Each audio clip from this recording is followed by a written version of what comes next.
Hey, what's up, everybody? Welcome back to the Live Ultralight podcast. Today, we have a product podcast to go over. One of the favorites, one of the deep dives, one of the stories behind why we made a product, and just all of the details that go into making a product. And today, it's going to be, I know it's going to be a very popular one because our jackets have done very, very good historically. And this is going to be no exception. In fact, this jacket is just... it's impressive at every angle and at every level. So I'm very excited to go through the design of the new Nova jacket line. That includes the Nova UL and the Nova Pro. As per the usual, we've got Brigham here on the podcast to walk us through this as well. So welcome, Brigham. Thank you. You ready, locked and loaded to dive into this? Always. Okay. I figured we'd start off by just touching some of the quick highlights so you guys know what's to come, and then we'll go into kind of the backstory. So with the Nova line, we are launching two jackets. Those two jackets are basically going to replace the Loftec Adventure jacket, so the $1 million jacket, as a lot of you guys know that piece. It's going to be more or less replacing that, and then also the regulator down jackets. So there's going to be two different weight categories, two different temperature categories, but that's essentially what the Nova line of jackets is going to do.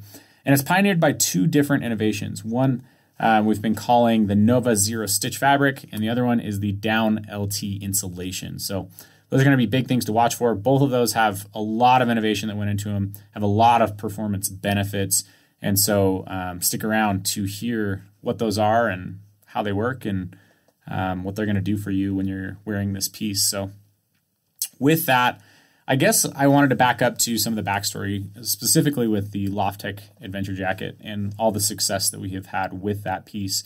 So in 2018, we actually released that on a crowdfunding platform called Kickstarter, where it raised about $750,000, and where I made a bet and lost and had to shave off my beard. So that's another fun one to go look up in the archives. But we then took it and put it on a different crowdfunding platform where we were doing pre-sales while it was being produced. And so before we ever started shipping this product, we actually sold over $1 million worth of this jacket.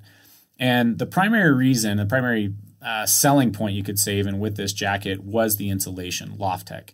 Loftec is a synthetic, it's a loose fill synthetic. So most synthetics come out in sheets that are kind of bonded together, whereas this is a loose fill. So it looks and acts kind of like down, where it flows. You could blow it and it would just cover the room. It's not connected in any way except for the individual fibers are connected kind of in small plumes, I guess you could say, kind of like down is. Anyways, that piece looked like a down jacket. It acted a lot like a down jacket, but the insulation wouldn't collapse when it got wet, because historically the big downside to down is that if it gets saturated and wet, it can collapse.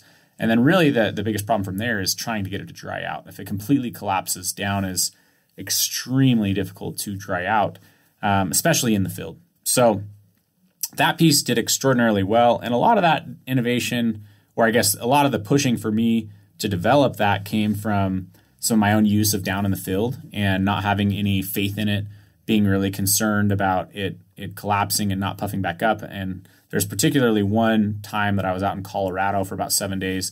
It was snowing the whole time. I was hiking around, and I was so nervous about that down, getting moist and collapsing and losing its value, that I ended up really not wearing the jacket hardly at all, unless it was like in my tent.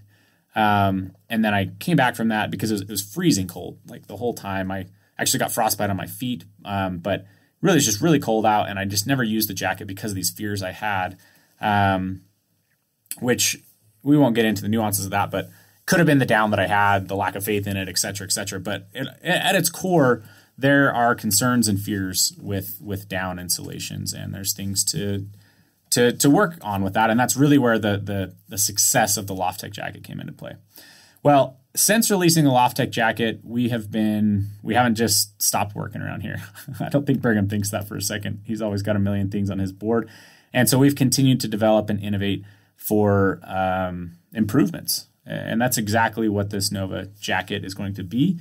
It's going to give those of you that love the Loftec jackets, you are not going to be disappointed in this jacket. It's going to give you those moisture benefits of lack of failure in moist environments, quick drying if it ever did get moist, etc.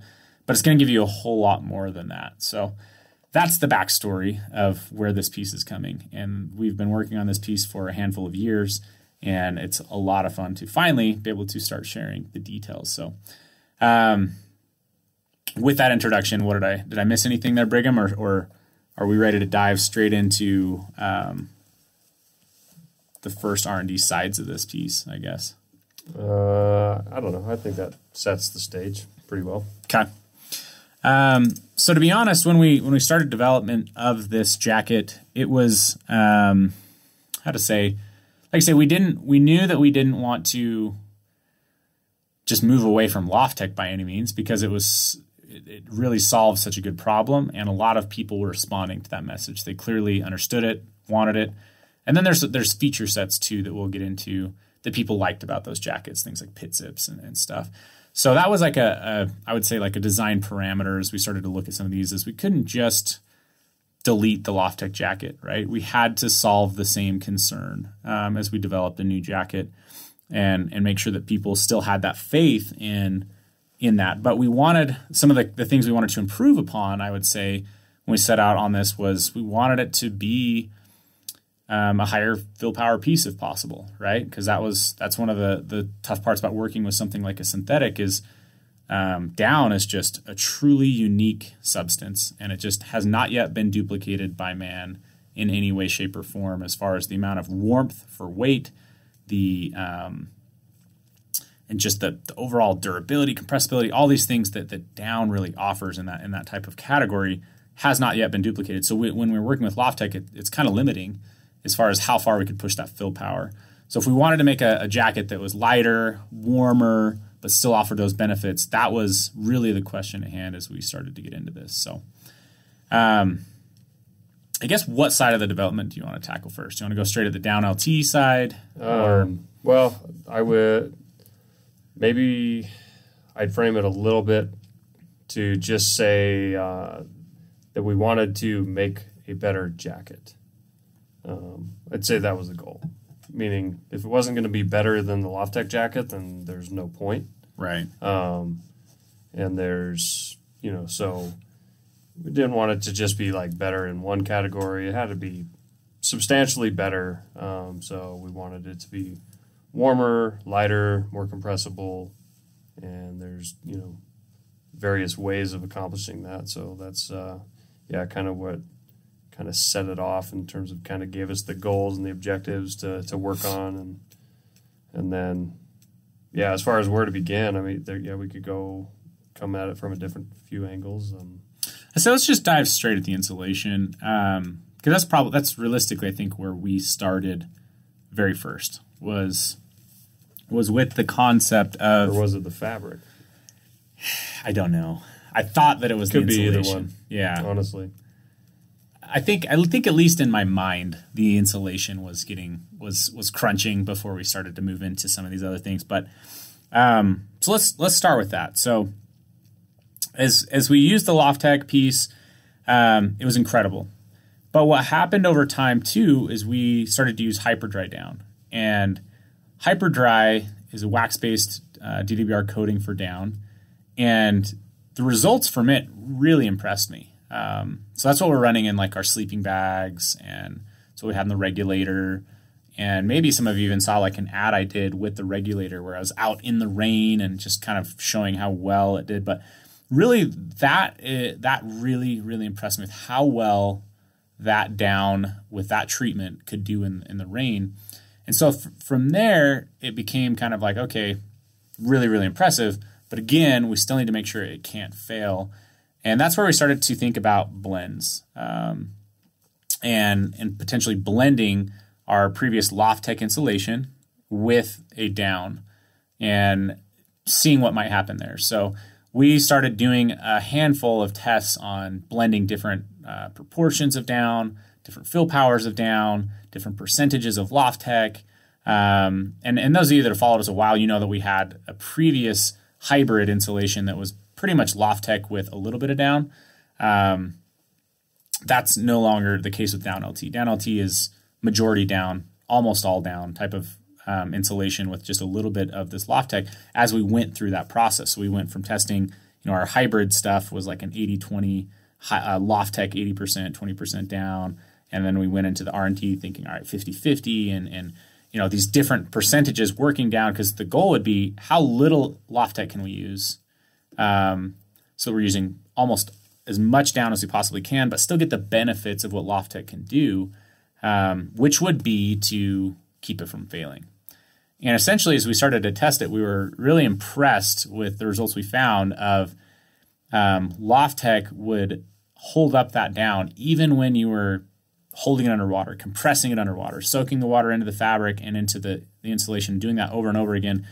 That little bit of Loftec would keep enough loft that the water would be able to drain out of the baffles, out of the insulation, and then that hyper dry down is impressive in and of its own nature. And so it just stayed lofted. I mean, and so we went through all these different variations, and essentially we found a percentage blend where we were able to produce an insulation that would test out at an 800 fill power or over an 800 fill power level, but had synthetic blended into it to offer that, full-on resistancy to moisture, I guess you could say, from failure especially. In fact, I think one of the days that was the most telling is when we did that type of a test. We took, hyper, like a pure hyper dry down, we took other down, and we took the blend that we had worked up to that point, and we did that test where we just completely compressed them, underneath water, let the water soak into the fabric, soak into the insulation, and did that for, I feel like I was doing it about 5 minutes at a time, trying to get it as wet as possible. Then we'd pull them out and measure the loft differences. And this isn't super scientific. We'd have to look back at notes. But roughly what we saw was that down could completely fail. Hyper dry down was staying at like 50% loft. And this blend was somewhere between like 70 and 80% of its normal loft. And then from there, we took them outside and put them in the sun for a few minutes. And this down LT blend just took off. Like it just dried out so fast and was back to total functioning levels way fast. The hyper dry did pretty dang quickly, but then the down, where it's completely compressed, it's like was not even in the ballpark. Like it didn't even dry out. Like you almost have to use a mechanical system such as a dryer, right, to get that piece to dry out, because it's just it full collapse. When it collapses fully, or even if it collapses down to like 10%. There's just no airflow. The water is clinging on to everything in there, so it's not draining out, and made a massive difference. So essentially in our testing, what we found is that down LT just wasn't failing when we saturated it with water and retained a ton of its loft and then dried out incredibly fast. And don't get me wrong, Loftec insulation, if it was wet, just because the heaviness of the moisture too, it's not going to be like a dry if it's 100% loft. And then you get it wet, it's not going to be at 100% loft. There's still going to be some level of loft lost, Maybe it's 20%. Maybe it's roughly the same as this down LT. But more or less what we saw is that it would be close to what the same level of this down LT is. But this blend, kind of the magic of this blend is that we were able to just push that fill power level so much higher, which then allows us to create a warmer, lighter piece. What I miss, I guess, from your perspective of developing that insulation? Yeah, just to kind of go a little bit more specific on like how did we test this? What did we do to test this? So we had our down supplier mix up varying or just differing ratios of down and synthetic. We had them blended up just like they would do for like mass production. And we just got like 3 or 4 different ratios from them. And then, we took that insulation and we sewed just like some simulated baffles into like the same type of fabric that we would put in a jacket.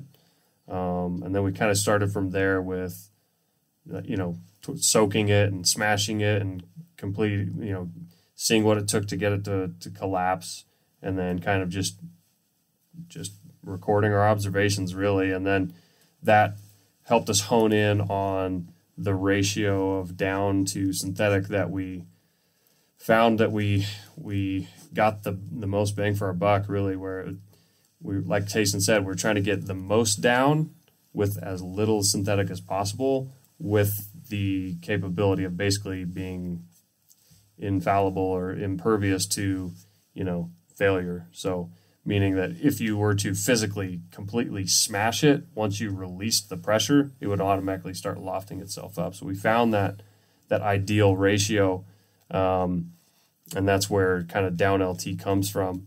And then, I guess one thing to note with that is that development, it might sound like simple almost, like, oh man, you're doing these different ratios.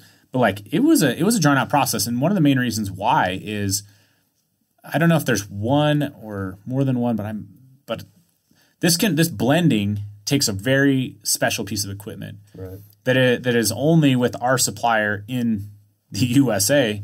And so essentially anytime we wanted to do this, we were kind of sourcing materials, had to go through one particular piece of equipment done by one guy who knew how to do it at that time. Or it was a pretty, because it was a different ask. Like this isn't something that's done regularly. It's not done ever with this particular synthetic. So this was a completely new thing for them. And so they were working through their own systems of, okay, how do we blend this? How does this work? And so that also added to some of the production or the R&D time of this is, not only are we working through our, ideas, but they're working through their ideas of how to even put this together.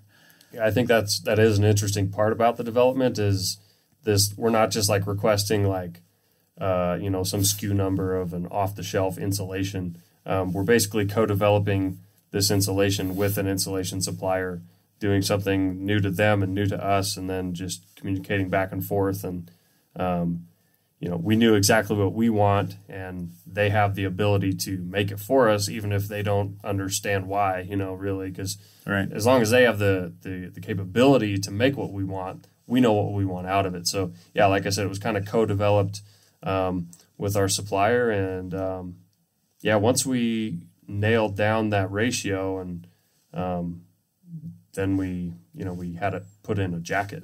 Yeah. So... Yeah, so we worked through all this, and by the way, too, for full production, we still have the same limitations of having to get this insulation blended in one specific machine and so on and so forth. So that's just kind of an interesting part that's still ongoing for us because it is such a unique insulation piece. But anyways, yeah, so we get the blends kind of dialed in, and we started to work on the fabric side. Now, on the fabric side, we had been using, and we had some ideas of what we wanted to use, which was probably the same thing like our Loftec pieces, using, a 20 denier nylon outside, 10 denier on the inside, so on and so forth. And but with our fabric supplier that we were using, they had some other options going, and I don't know if they suggested or we suggested it. You might remember this, but they had developed a different technology for a different way to weave together fabric, but not in the class or category that we wanted it. So essentially they had this stretchable fabric that was a heavier fabric and had a lot of spandex in it. But what they were doing is they were taking each individual fiber or yarn piece, and they would weave it together so that the baffles were created at the same time the initial fabric was being woven together. That's really hard to explain how that works. So, Brigham, how would you explain that? Just to get two perspectives on this. So they think of them like weaving a fabric, and most fabric that you think of comes off. It's a single layer of fabric. The way they weave this fabric is the fabric is essentially two layers of fabric. So as all the hundreds of thousands of yarns are converged and woven together on a big sheet, it comes out being two layers of fabric. Imagine just like the two layers of fabric on any puffy that exists out there, except this is all one piece of fabric. So it's two layers of fabric as one sheet of fabric that goes onto one roll, and it's woven, I guess, like at a different angle or something, to where at certain intervals it weaves the two layers together, so they converge on each other, and they close off a baffle. And they do this kind of in two different patterns. One that's just completely straight across the whole sheet of fabric. So as the two layers of yarns converge and are woven together, then they release again. So then you have basically 2-layer fabric that converges to basically one at a point and then opens up. So you've got a 2-layer fabric with gaps of space in between at like different intervals. So those baffles that are created are the same as what you would see on a pretty much any puffy jacket out there today. That they accomplish that by taking 2 separate layers of fabric, and then when they're making the jacket, they stitch them together to create baffles or spaces to fill with insulation. So it's something that we'd never seen before. And yeah, the first time that we saw it was at the factory in Vietnam. And it was this fabric that they had that was like a stretch woven fabric. That's the first time we'd seen anything like that. But then fast forwarding to, where we are, where we developed this insulation, and then, we knew about this type of fabric where it was, the phenomenal thing is that you don't have stitched baffles, right? So it's just the nature of the fabric because it's got these gaps in it, these spaces. Yeah, so some of you that are watching the video, so if you go to YouTube, you can watch this on Live Ultralight podcast channel, but I'll kind of hold this up to the camera so you can see, but it looks just like, say, our Loftec jacket baffles, like the same height, thickness, and from a distance, you couldn't tell there's no stitching in each of those baffles, but go on. Right, so... so now you have a fabric that is a 2-layer fabric with baffles that are not sewn in.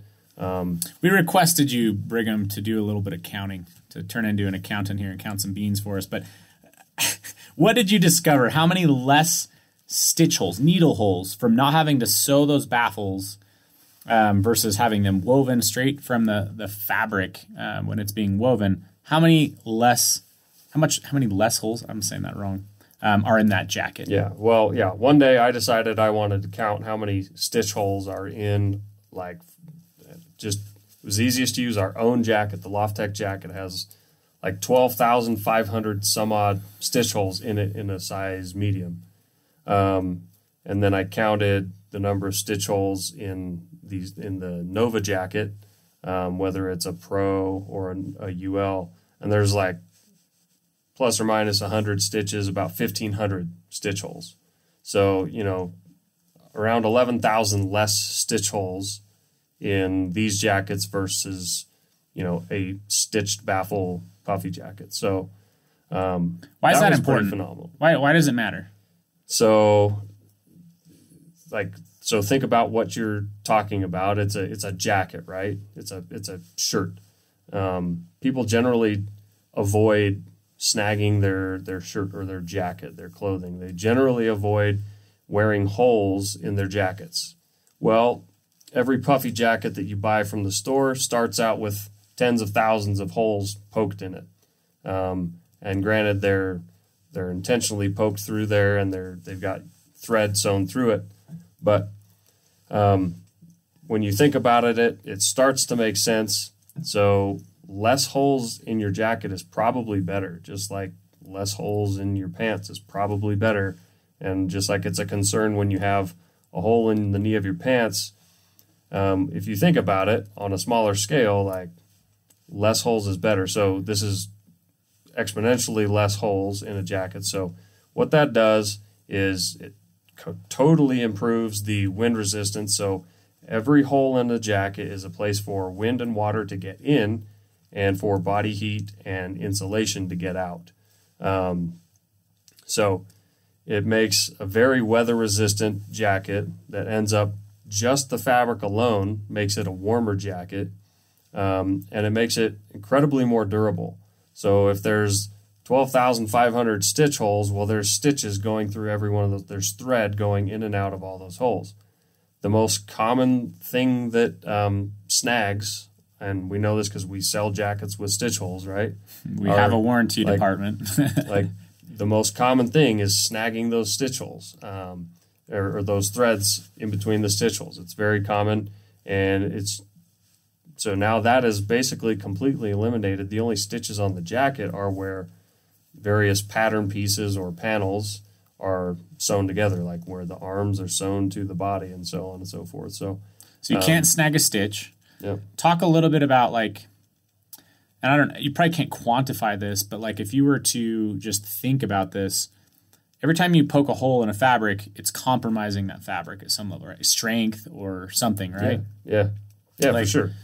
I don't know, like we don't have figures or numbers to explain that, but like if you just think about like you've got a perfect, like let's say it's a piece of paper, right? And you were to like pull on each end of that piece of paper, like, and you feel the strength of that paper. Now, if you were to go along that piece of paper and punch needle-sized holes all the way across that paper, like it's compromising the strength of that paper per se. Now, it's different, but I'm just saying, like, for an example, think of it kind of like that, where every time there's a needle hole that goes through that fabric, it's reducing the overall strength of the fabric. It's reducing just the integrity of that fabric with every needle punch. Absolutely. Think of your house. The walls of your house have insulation in them. Now, let's say if you've got a 9-foot wall on the side of your house in the living room, and every 12 inches you poke a 1 centimeter hole in that wall every 3 inches. So your entire wall has an array of holes poked through it. Yeah. The question is that wall 100% as strong? No. And if it's wintertime, what's happening to the heat in your house, and what's happening in the summertime or whatever in the wind? So another, I think, kind of underestimated benefit of this is preventing dirt and other impurities from getting into the insulation. So think of how lightweight down plumes and clusters are. They're incredibly lightweight. They're not tolerant to holding up like that's a good foreign objects, like in the form of mold and dirt. So thousands of holes in your jacket now eliminated makes it way harder for dirt to get into the insulation. And dirt and oil are basically like the number one degrader of fabric. It's not like the abrasion from, the occasional brush up against the wall.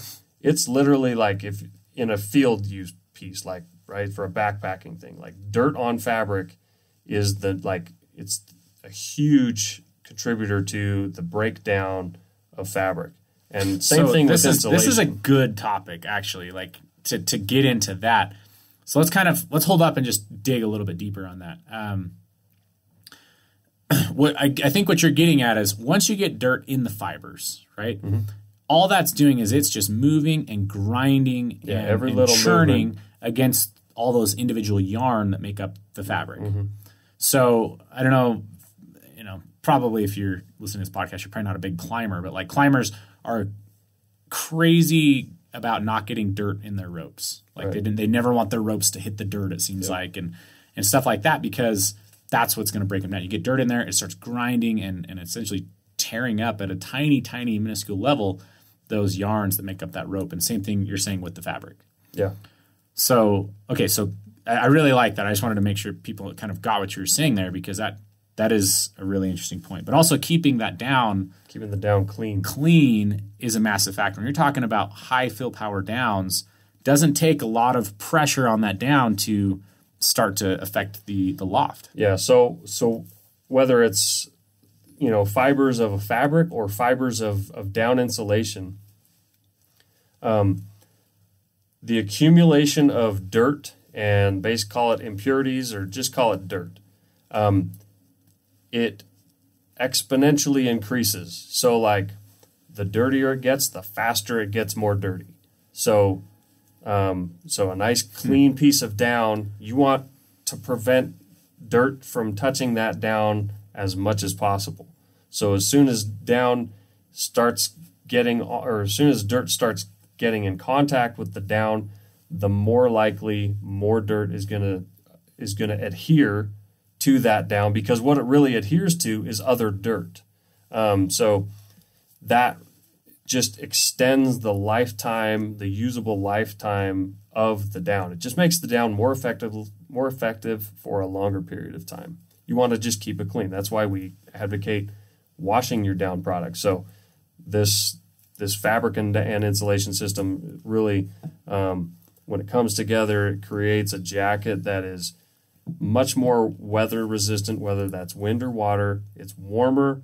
It's more durable. It's cleaner, keeps the insulation cleaner, which is all just basically exactly what we wanted to do, which was make a better jacket, one that wasn't just a little bit better, but substantially better. So, and before we get too far off this, I wanted to share a little bit about this, about the water aspect. But I think the big thing about the Nova, zero stitch fabric is the fact that you almost have to wear this in the field to feel the difference. So with wind, for instance, when the wind is blowing, you can tell in the field absolutely the difference in, say, our Loftec piece versus this piece and the stitch holes that wind is blowing through. So that's I just wanted, and a lot of these things, like you will find their benefit in the field. Like we're trying to conceptualize and help you understand them, but like when you wear it, you'll get it. Yeah. And then the other thing is with the water. This is not a rain jacket, so don't confuse me with the sense that I'm saying this is a rain jacket. It's not. Purely for R&D purposes, I took this out during a rainstorm here in southern Utah. And for about 45 minutes, we were outside in active rain. And it wasn't just a drizzle, like it was raining. And for 45 minutes, we were walking around, moving stuff around the yard, playing essentially outside. And at the end, we came inside, I took the jacket off, and I looked at the inside. And it wasn't wet anywhere, which was crazy to me that it hadn't got through. And here's the reason why. Because it doesn't have the stitching and the stitch holes, typically what happens is when that water seems to hit the fabric, it then will kind of glide across the DWR finish till it hits the stitches.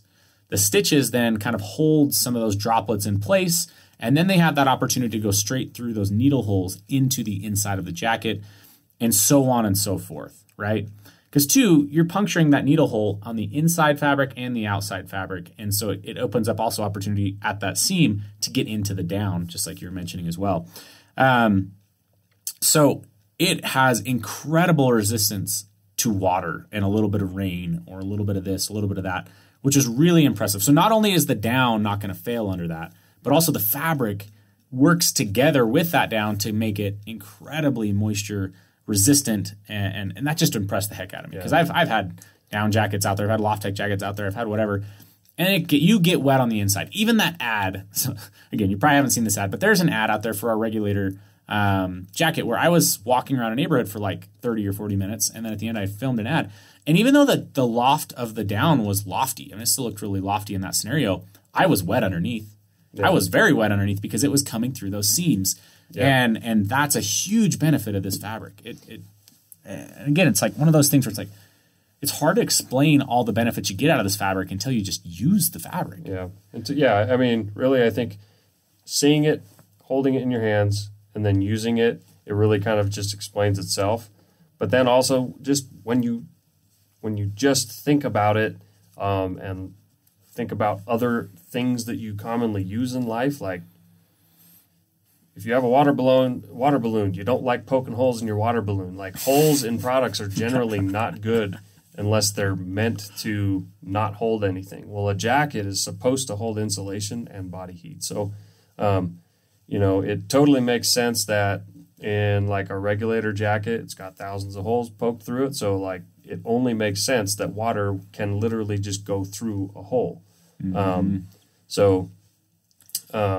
Tons of value in this. I mean, so to recap, wind, water, it's more durable, keeps the insulation cleaner. Those are like the highlights, I would say, of what this does. Yeah, I would agree. Those are really the kind of the strong hit points. And then, but going back to the water, I mean, just to give people an idea of what, Tayson, you said like you went out in the rain for like an hour, which in and of itself, like that's a very realistic thing. We do unrealistic things in a quote very unscientific lab setting, like a bathroom tub or something. But to give you an idea of how, like, we were just trying to, like, find, like, what's the failing point of this jacket, like? And it's basically near impossible to manipulate and, like, force, like, fabricate a failing point with the jacket. So in real world settings, absolutely. Like, well, yeah, even in a simulated force setting, when we basically tried filling up a tub with water and stuffing the jacket under there. First of all, if that's all you try to do, the jacket's going to pop out of the water because it's just going to float because no water's getting into it. But it's very hard to get water in those baffles. It takes forever. Like, that one day you were squeezing it as tight as you could before you submerged it in water, and then it still wouldn't suck in water once you let go of it. So you're basically putting your body weight on the jacket, smashing it, pushing it very forcefully, because even in those conditions, like the jacket, the materials and the insulation are working against you. Like they're literally physically pushing outward while you're trying to smash the jacket into the water. So, and in the end, what happened is you still didn't get it to complete failure because you physically just didn't have the body weight to force it. But when you did pull it out, you stuck it out, and within like 5 seconds, the eyeball could pick up the jacket puffing back up. Like it was phenomenal. It was pretty mind blowing. That was the day I feel like you really got sold on what was going on too. But like, yeah, I mean, for context too, when I would take a different piece without the Nova fabric and do the same thing, it would sometimes, like, I'd still have to compress it, put it under the water, and then you essentially try to let it uncompress underneath the water, and it would suck the water into the insulation and whatnot. And that could happen very quickly because, like, I would essentially feel the tension stop pushing out on my hands, and at that point, you just kind of pull the jacket out or let it sit in there. But there wasn't really pressure required, whereas with the Nova, it's like you're trying to suck that moisture in, and it just, you're working against that fabric, which is definitely super, super hard. And then, like you say, even when you get it out there, we'd kind of compress it, try to wring any water out, and then it just, boom, pop right back out. So it is like that. They all work together. And one thing I wanted to come back to, though, is we started talking about the Nova fabric. We started to talk about this concept of how to build the fabric, but we didn't talk about the fact that this is a custom fabric for us. Because what you did say is we found out that there's this fabric technology. Right. Other people are using it in a different piece. But then we went to our fabric supplier and said, hey, look, it's a really cool piece. They sent us actually a jacket with that sample and whatnot. And we're like, but it doesn't work for us. Yeah. We had to make our first prototype in the only fabric in the world that was available. And it was just the one kind that they had. And still to this day, I believe that's the only similar fabric to this is the one. Yeah. Like it's like a 30 denier spandex filled piece. Yeah. Heavy, so that's heavy. So we had a prototype made, but we still we got the prototype and it just wasn't, the fabric wasn't what we want. We wanted the fabric, the weaving technology, but like we wanted a lighter fabric, a lighter weight jacket overall. So we asked them if they had anything different, and they said no. Like this is the only fabric we make. So, in some discussions, we kind of told them what we were wanting to do, and they said, well, we can try making whatever you want. So we told them what we want, and they made the first roll of fabric ever in what we requested. Took them a while, and they basically what they have to do is they have to go adjust all their machines. They have to recalibrate all the weaving machines because it's a different composition of yarn now. So they had to really kind of toy with it and do what a fabric mill does, and go through all their R&D just to develop the fabric the way that we wanted. And so then, we iterated through some. They would make some samples and send it to us and say, hey, is this what you're looking for? Then we would approve it, and then it took some. They had to calibrate, and then so we got a fabric that is completely spec'd by us. and accomplishes what we want. And now it kind of completed the package for what we wanted. Yeah. So let's talk for a little bit now about just like using the jacket in the field and some of the tests and things we've got to do with the jacket. Those of you that followed along on our YouTube channel, you would have seen the Hardline Challenge, and a lot of us were using versions of this jacket during that, during the Highline Trail and the Skyline Trail and a few of these.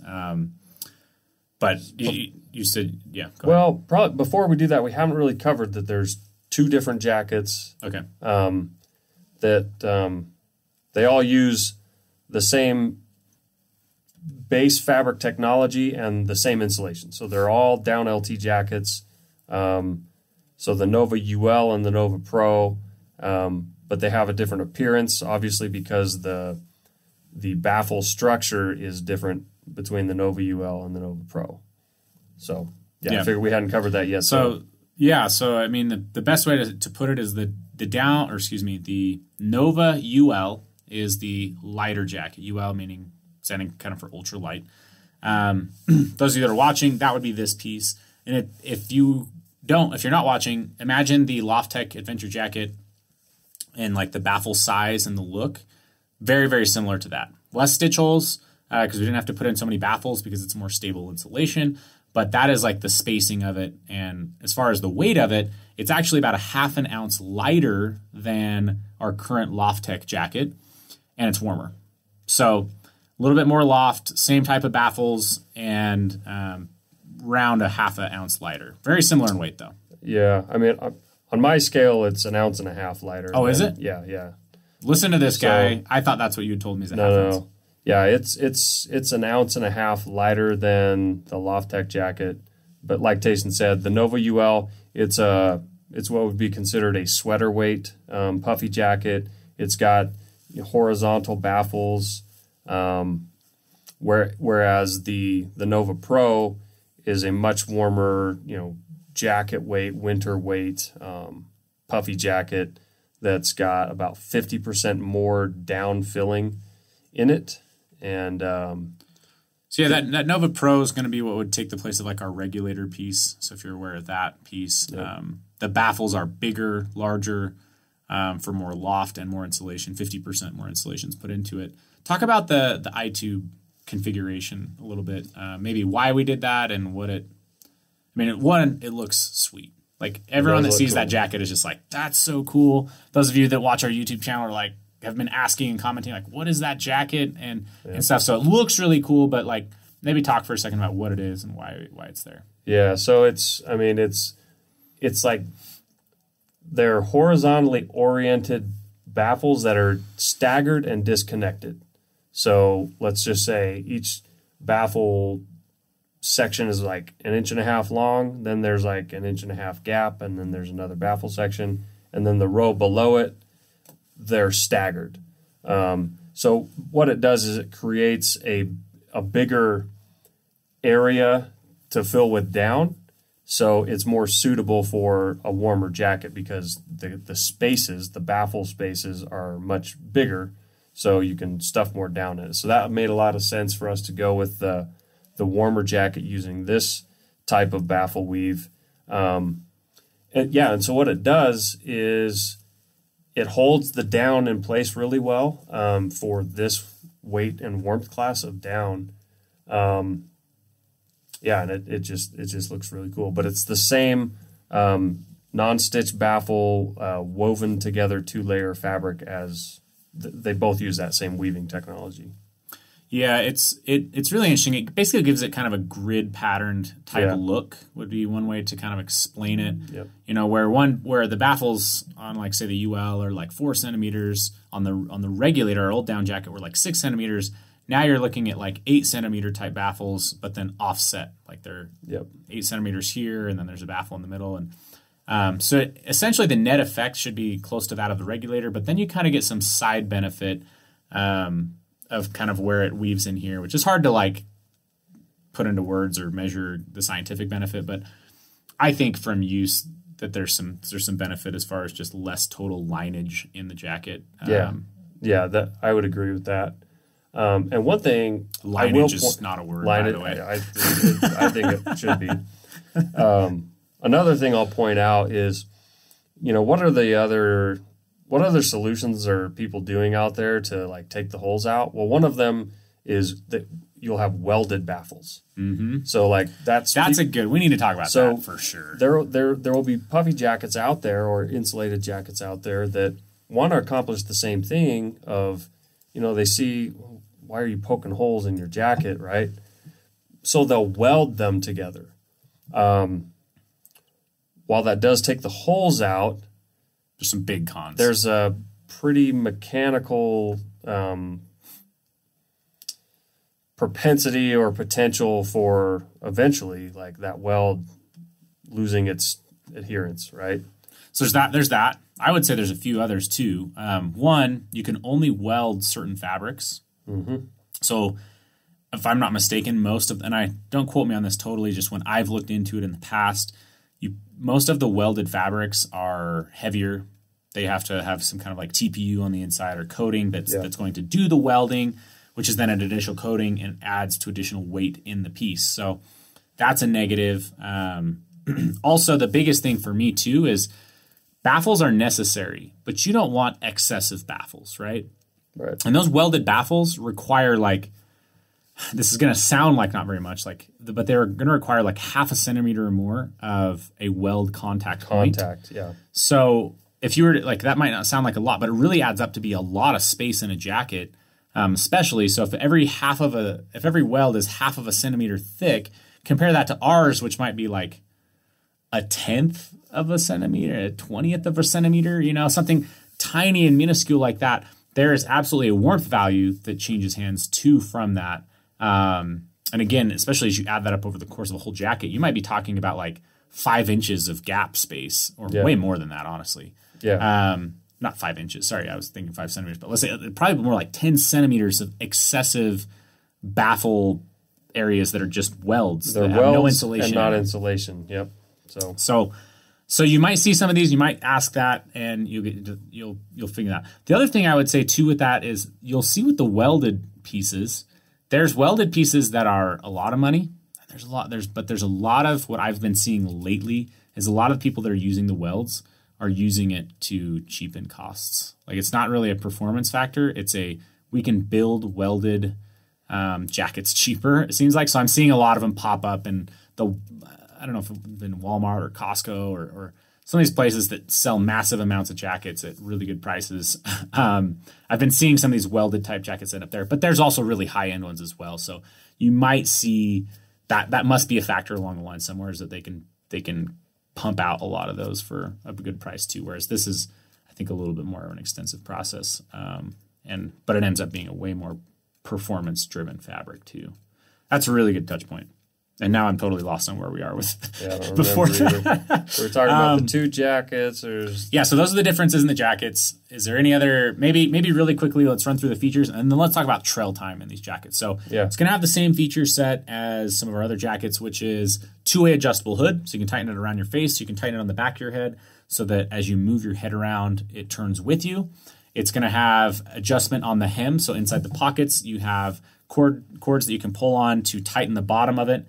That's honestly critical in the field, just so you know. Like some of you may never use that, but when you are in the field, tightening that jacket down around the bottom half of you keeps a lot of warmth in. Yeah, you kind of don't. You know when you need it. When you need it, you know, and it works. You're feeling cold air blow up the bottom of your jacket. Yep. So you've got the hem adjustment on the arms of the jacket. You're going to have thumb hole loops for layering primarily. So you can use that to layer on, or if you're pulling a rain jacket on, let's say over the top of this or something like that, you have that ability. A big one that, and maybe let's take just a second on this, pit zips. Yeah. Almost no one has pit zips. It's one of the highest rated, talked about things on our jackets. What's going on with that, Brigham? Why do people not have pit zips, and why do we have pit zips? Yeah, it's funny because in the last 2 days, I've spoken individually to one person that was on both sides. Meaning yesterday there was a person that was like, I don't really see the point in pit zips. I don't want them. I don't care that they're there. I don't use them. And then today I was talking to somebody and she was like, I love the pit zips. it was somebody that has this jacket, and she just totally loves them. And I even told her, I said, it's just so interesting, because there really are like people that are just like, I really don't want them, and then people that really want them. And like Tayson said, we've chosen to put them in both these jackets. So the Nova UL and the Nova Pro both have the same feature set, including the pit zips. I don't know. I think it's like having the option to just release some heat in the scenario that it's not always perfect timing to take your jacket off. Mm-hmm. Even if it's like a mental thing where you just want to get done with the day's mileage, right? Mm-hmm. You're just like, can I just get this last 2 miles done, even though I know I'm sweating? I don't want to stop and take my pack off, because that means I have to stop, my feet swell up, and then I'm going to want to like use the bathroom, or then I'm going to want to snack, and then it's 20 minutes before I'm on the trail again.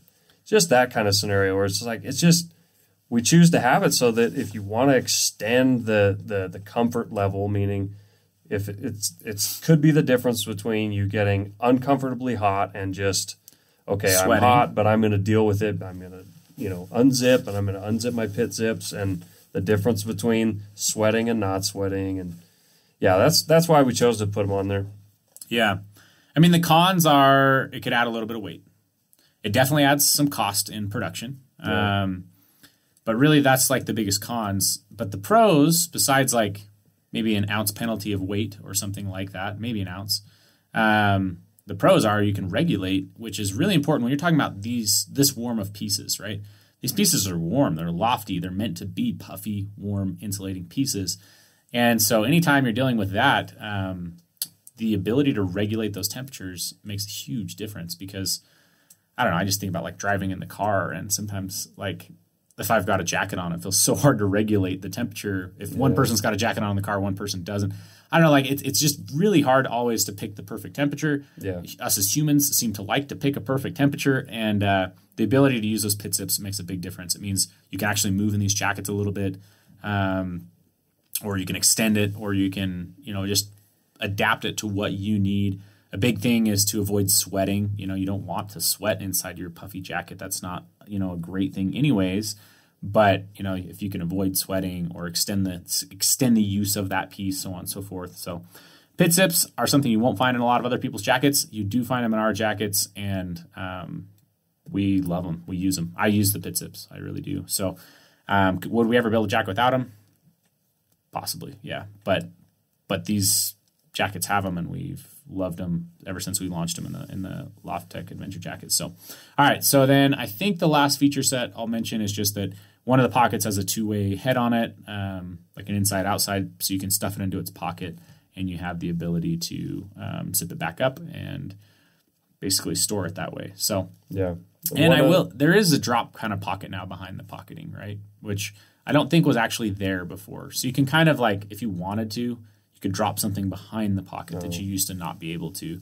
So just a minor thing. But other than that, we're using YKK zippers. Yeah, YKK zippers. Everything that we normally do in our products. So yep.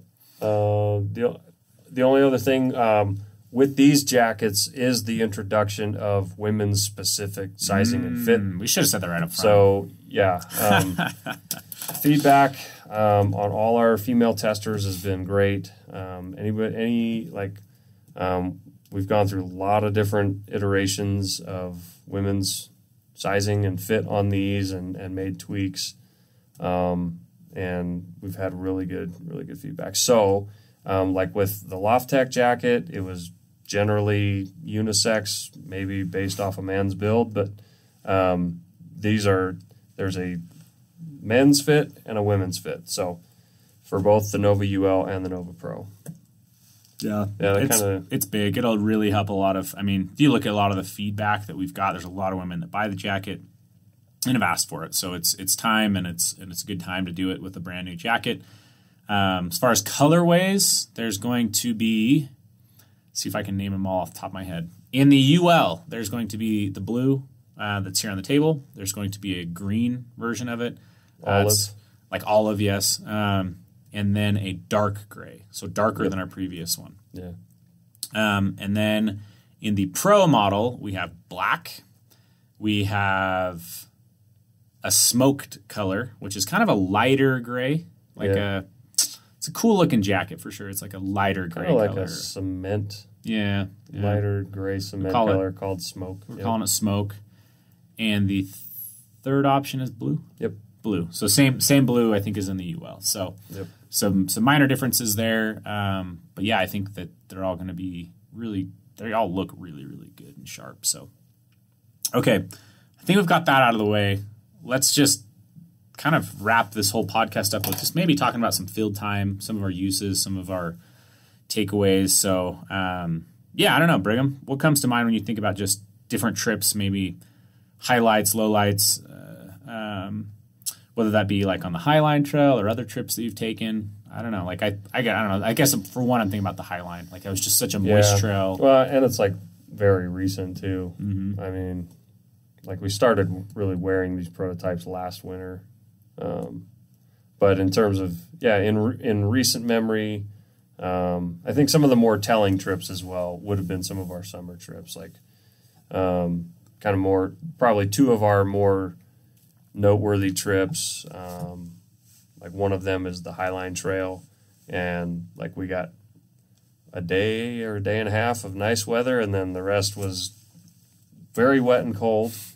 And, we're like in fast and light, minimalist. We're hardly ever going to be out of our sleeping bags or moving most of the day. We're always going to be out of our sleeping bags. So like we're in like, shorts and T-shirts, really lightweight clothing, and we got just drenched for hours on end. And so, I mean, it was a really humid environment on top of the rain and the snow. So, I mean, it was just like I felt like it was a great proving ground for the jackets and what we wanted them to do. Whereas, like, everybody was wet, everybody was cold, and everybody used them differently. Like, there was a couple of guys that were using them, like, right out of the gate in the morning, like, while hiking in the rain and sweating and under a backpack, under a rain jacket. I mean, really that's like you started out wet, you were sweating in it, you were compressing it under a backpack and a rain jacket, and then, sometimes you take the rain jacket off and keep that on, and then, some people didn't wear it like as much out like in the weather, but then as soon as they were wet, they were throwing that on. Right. So I don't think you wore it underneath your rain jacket, if I remember right, which I don't know how because it was freezing.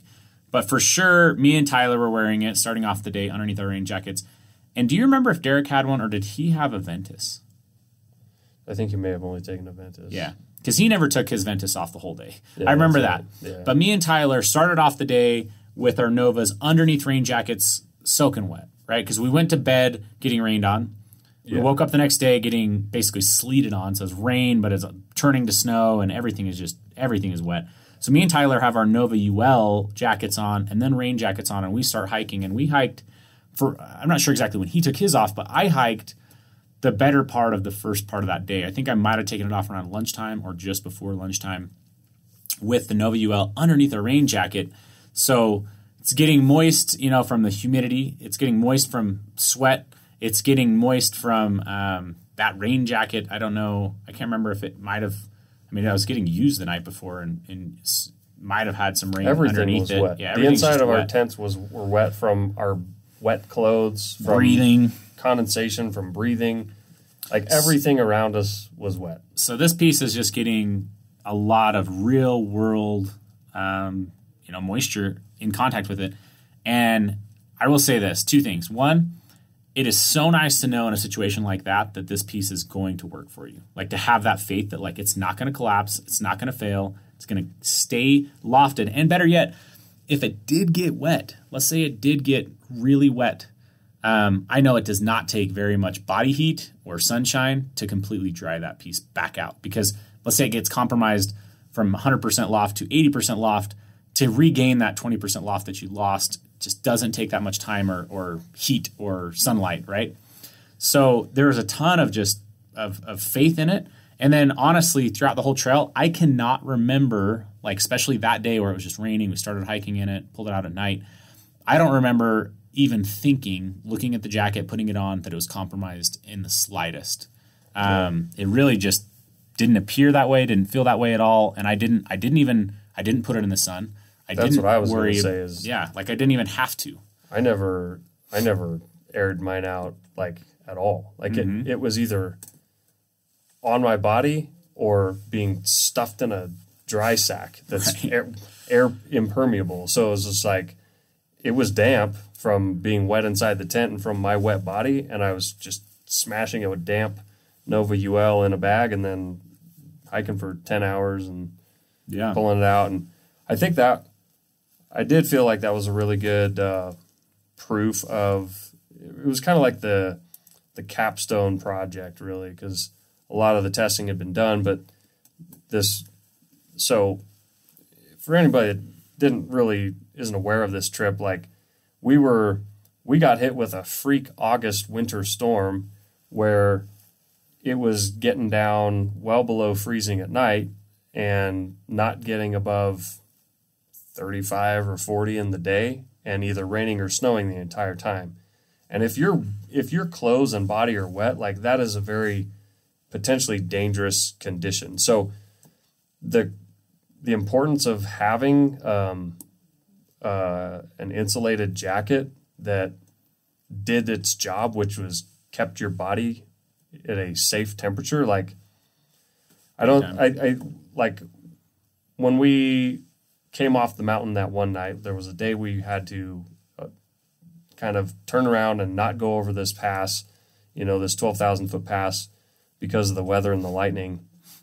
Like we were flirting with hypothermia. We were in hypothermic weather conditions where, if you're in that situation and you get back to your tent and you can't get warm, it's potentially dangerous. So I thought that was a really awesome test for that jacket. It's in those scenarios, you realize how real it is, right? Because I think, I don't know where I want to go with this, but we need to have another podcast about base layers, number one. Base layers just recently have been kind of top of mind for me. And man, the importance of your base layers, knowing what they're supposed to do, the purpose of a base layer, and having a dry set of clothes, base layers, mainly to sleep in. Some of those things are just huge. Like that's like what could keep you out of hypothermic conditions. But as far as the jacket related, massive peace of mind knowing that jacket could handle all of the things we threw out at for those 2 days of that freak storm and snow and rain and wind and no sun. I mean, there just was hardly any sun to dry anything out. Man, that's the type of scenario where you're just glad that you have this insulation, this fabric versus every other insulation and fabric out there. It's a huge game changer and a huge confidence booster for sure. That's probably the best in-field study. I've used it on a bunch of other stuff. Obviously, we've been using it for over a year. But if you watch some of the YouTube channels, you might be able to see some different prototypes over time. Obviously, when we did the step before Highline, we did this Tusher Mountain through hike about 62 miles. It rained the whole time. People were using the jackets, going in and out of them depending on the day. I'd imagine Derek probably wore his the whole time because he's always a lot colder than the rest of us. But we've definitely used them in intense scenarios. They've performed amazing in the field, on the mountain. Walking to your car, you are going to notice things like with this jacket, such as the wind doesn't cut it. It doesn't cut through the seams. Such as if there's a little bit of rain, you're not going to be freaking out about it. Again, it's not a rain jacket. It's just incredibly resistant and has a lot of abilities there. Such as in your hands using it, you're going to notice how many times you're bumping your elbow up against some abrasion or wall that could have snagged a stitch. But you can't snag a stitch because it's not there on this jacket. There's just, in your hands, you're just going to love this jacket. Like we are to say we're excited about this jacket would be an understatement.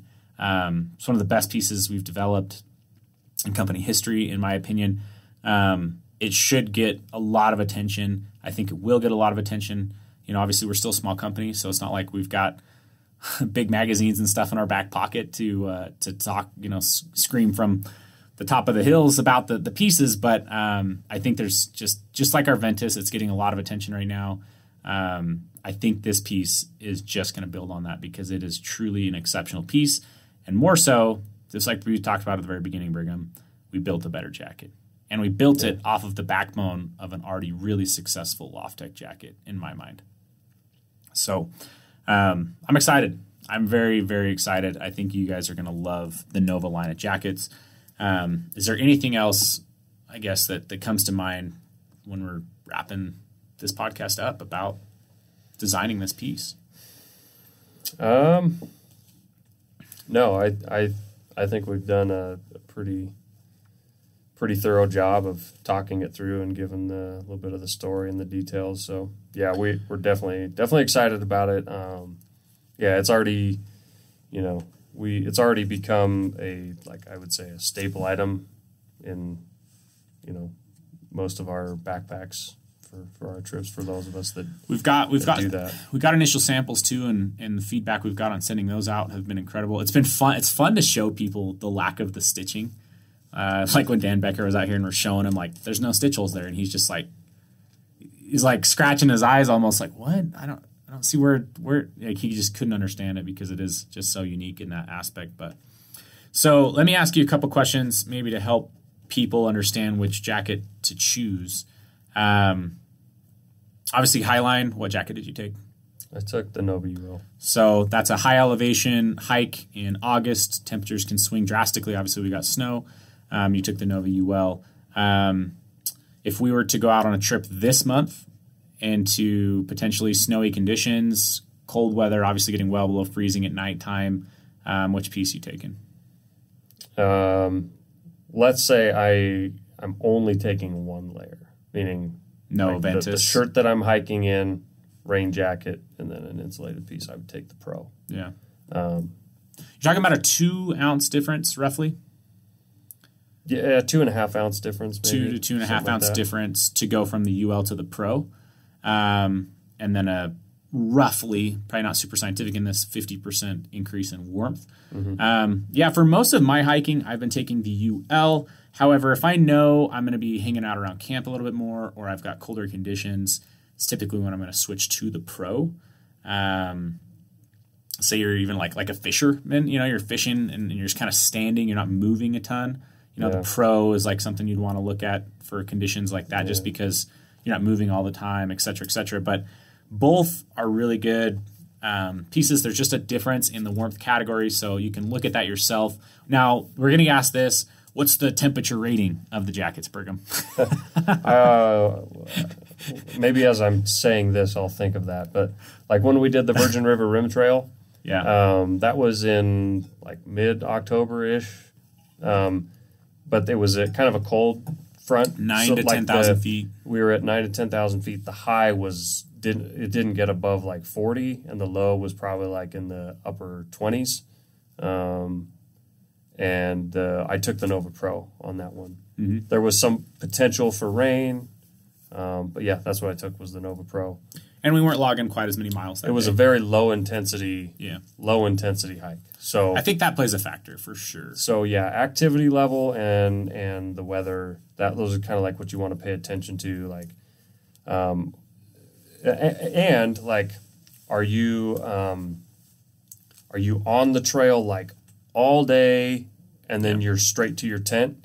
Because that's another factor. It really is. If you're kind of hiking 6 miles throughout 8 hours, meaning you're stopping a lot, snacking, just enjoying the view, visiting, whatever, that means you're sitting down pretty stagnant and you're not exerting yourself. So you're going to be a lot colder. So the Nova Pro is a great jacket for low intensity, a lot of relaxation, that type of thing. Mm-hmm. And winter months, obviously. In the winter months, you want to take the Nova Pro. The Nova UL is great for the warmer months and higher intensity, more long days on the trail where it's 12 hours of trail time, 20 minutes of eating time, and then you're straight to your top quilt or sleeping bag.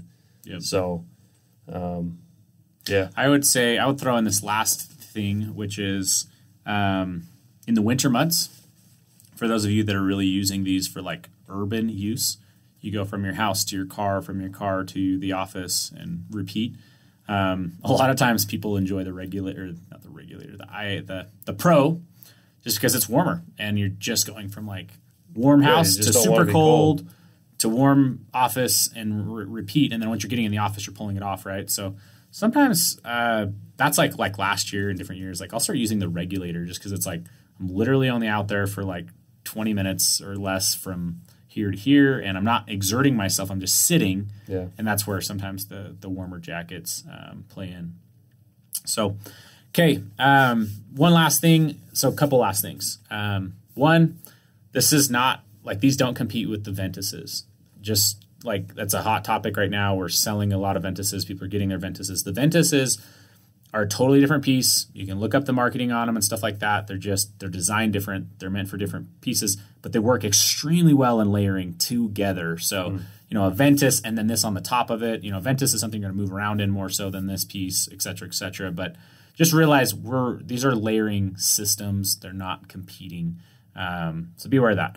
Next thing, if you're listening to this podcast within about a month of us launching it, you can likely get these items on pre-sale, which means if they're on pre-sale, you're going to get a discount. And if you are a member of our Live Ultralight membership, which is a $10 a month store credit membership, which with a bunch of benefits, a couple things with that, you will probably get your jacket shipped out first because you get priority and prioritized shipments, but you'll also get an additional 10% off of the pre-sale prices. So if you want to get a discount on these jackets, make sure that you go over and pre-order them. And then if you are a member, you'll get an additional discount on top of that. And these aren't pre-orders for like 6 months down the road. These are pre-orders for roughly a month out. These are just finishing up at the factories right now. We are going to pay quite a bit of extra money to airship them because of the port situation, but we want you guys to have these this winter season. So these, cross our fingers, will start shipping sometime in December. We're not going to probably be able to guarantee them for Christmas. Maybe the ULs, first, they're going to ship out a couple weeks ahead of the pros. But just so you know, you're talking about pre-ordering for 1, maybe 2 months before you would get this in your hand. Hopefully more so like 1 month ahead. So if you have interest in this, go check out the website, learn whatever else you need to learn about it, pre-order it, claim that discount. Otherwise, get the stock that you can as well if you're listening to this a month out, because stock and situations are crazy right now. So you're going to want to go check and see if we have them in stock. We're going to do our best to keep them in stock, but we expect a lot of demand on this piece, and it's always hard to know what the demand is on a piece you've never launched before. So anyways, that wraps it up. We really appreciate you guys staying tuned. If you've stuck around for the hour plus talking about this, hopefully you guys learned a lot in the process, things to look for in puffy jackets, and hopefully now you know when you take this piece out on the trail, the kind of confidence that you can hit the trail with. And that's really why we do these. If you're going out on your highline trip, your through hike, your whatever it is, your trail that you're focusing on, now you know what you can count on out of our jackets that we've developed. And hopefully that inspires you to get out there, and it inspires you to, having that confidence just inspires you to go and do. So thanks for tuning in with us. Make sure you're liking and subscribing to this podcast, as well as leaving reviews. So if you haven't left a review, go leave a review. And with that, we'll go ahead and close off. Thanks for being with us. We'll catch you on the next Live Ultralight podcast.